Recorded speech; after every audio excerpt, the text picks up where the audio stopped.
maswali kama journalist ni ready? Okay. Fellow Zimbabweans, I address you tonight on the back of a meeting I held today with the nation's Security Forces Command element. This meeting, which was facilitated by a mediating team led by Father Fidelis Mkonori S.J. of the Catholic Church, followed an operation mounted by the Zimbabwe Defense Forces in the week that has gone by, and which was triggered by concerns arising from their reading of the state of affairs in our country and in the ruling ZANU-PF party. Whatever the pros and cons, the way they went about registering those concerns, I, as the President of Zimbabwe and as their Commander-in-Chief, do acknowledge the issues they have drawn my attention to, and do believe that these were raised in the spirit of honesty and out of deep and patriotic concern for the stability of our nation and for the welfare of our people. As I address you, I'm also aware of a whole range of concerns which has come from you all as citizens of our great country, and who thus deserve our untrammeled attention. Today's meeting with the command element has underscored the need for us to collectively start processes that return our nation to normalcy, so all our people can go about their business unhindered in an environment of perfect peace and security, assured that law and order obtain and prevail as before, and endure well into the future. If there is any one observation we have made and drawn from events of the past week, it is the unshakable pedestal upon which rests our state of peace, law and order, amply indicating that as Zimbabweans, we are generally a peaceably disposed people, and with a givenness to expressing our grievances and to resolving our differences by ourselves, and with a level of dignity, discipline, and restraint so rare to many other nations. This is to be admired. Indeed, such traits must form the pith of our national character and personality. Yes, a veritable resource we summon and draw upon in times of vicissitudes. The operation I have alluded to did not amount to a threat to our well-cherished constitutional order, nor was it a challenge to my authority as head of state and government, not even as Commander-in-Chief of the Zimbabwe Defense Forces.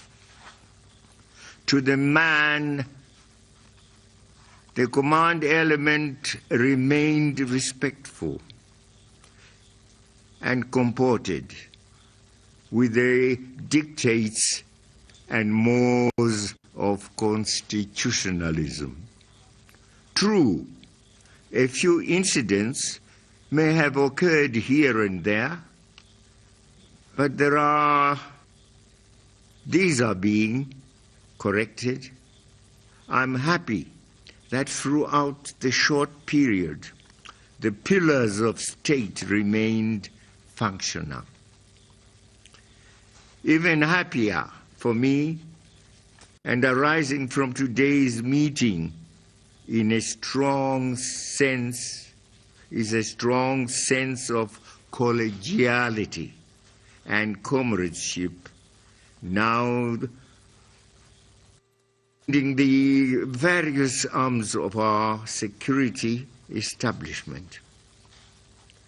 This should redound to greater peace and offer an abiding sense of security in communities and in our entire nation. Among the issues discussed is that relating to our economy, which, as we all know, is going through a difficult patch. Our great concern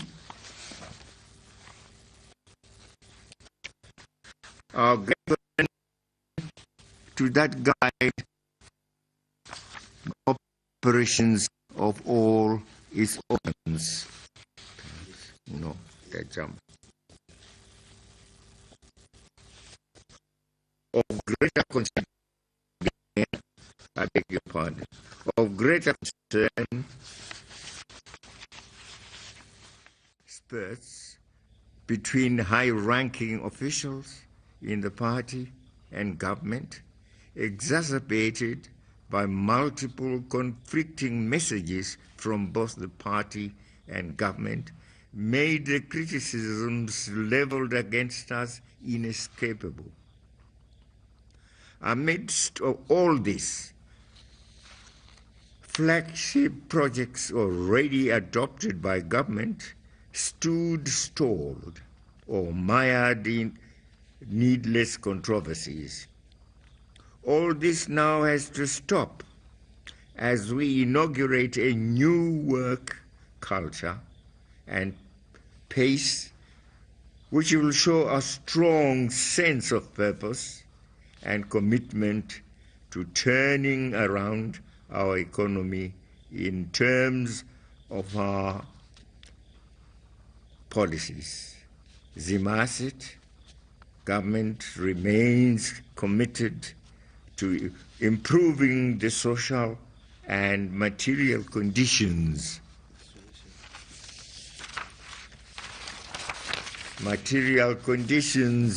of the people.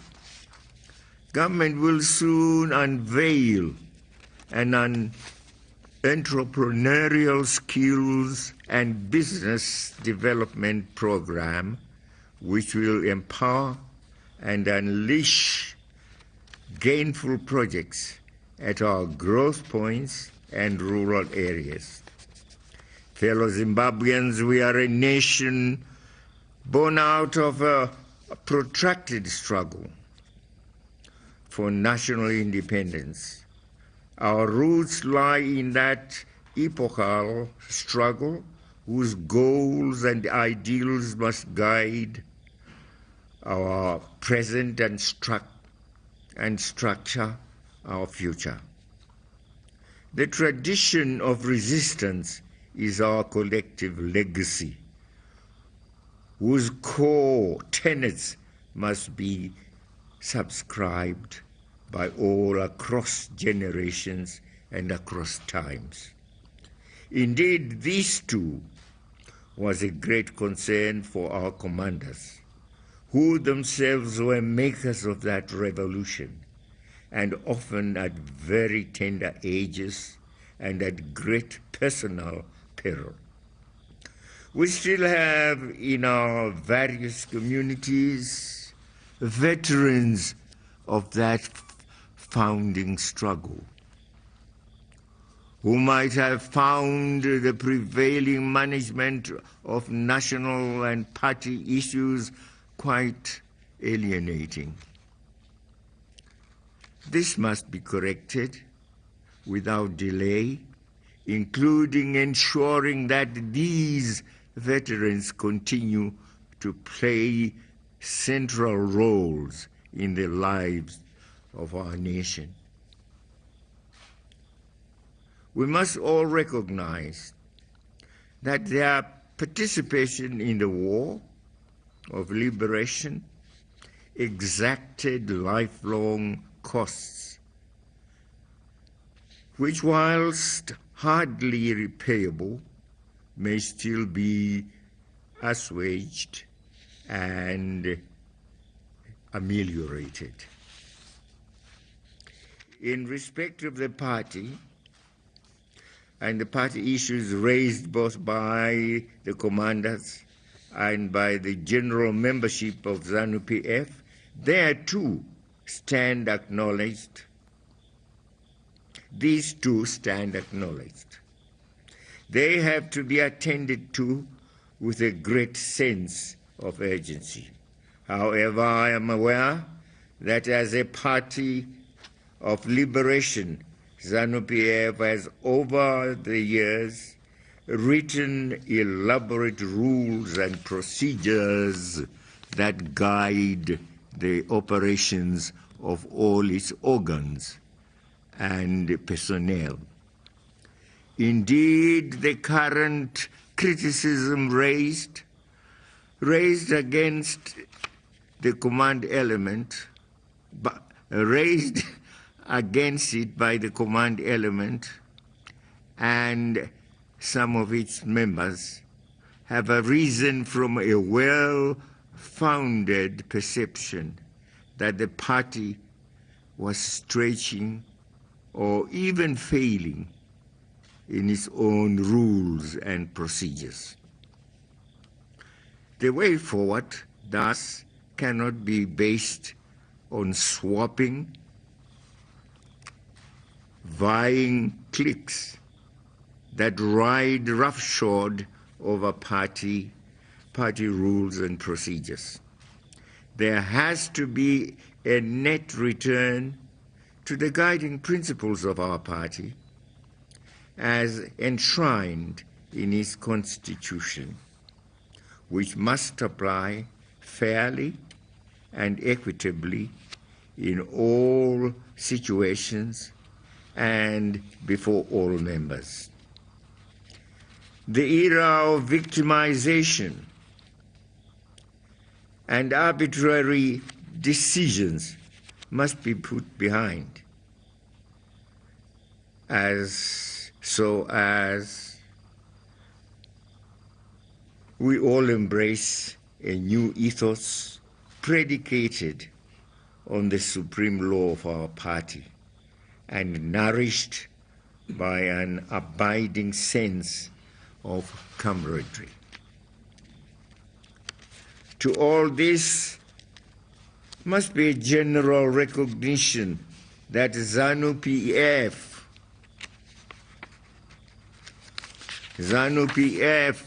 is a party of traditions and has been served by successive generations who are bound together by shared ideals and values which must continue to reign supreme in our nation. Hints of intergeneration conflict must be resolved through a harmonized melding of old established players as they embrace and welcome new rules, new ones through a well-defined sense of hierarchy and succession. Indeed, all these matters will be discussed and settled at the forthcoming Congress within the framework of a clear roadmap that seeks to resolve once and for all any omissions or contradictions that have affected our party negatively. The Congress is due in a few weeks from now. I will preside over its processes, which must not be prepossessed by any acts calculated to undermine it or to compromise the outcomes in the eyes of the public. As I conclude this address, I am aware that many developments have occurred in the party or have been championed and done by individuals in the name of the party. Given the failings of the past and the anger these might have triggered in some quarters, such developments are quite understandable. However, we cannot be guided by bitterness or vengefulness, both of which would not make us any better party members or any better Zimbabweans. Our hallowed policy of reconciliation, which we pronounced in 1980, and through which we reached out to those who had occupied and oppressed us for nearly a century, and those we had traded fire with in a bitter war, surely cannot be unavailable to our own, both in the party and in our nation. We must learn to forgive and resolve contradictions, real or perceived, in a comradely Zimbabwean spirit. I am confident that from tonight, our whole nation at all levels gets refocused as we put shoulder to the wheel amidst the promising agricultural season already upon us. Let us all move forward, reminding ourselves of our wartime mantra, Iweneni Tinebasa. I thank you and good night. Sorry, one or two places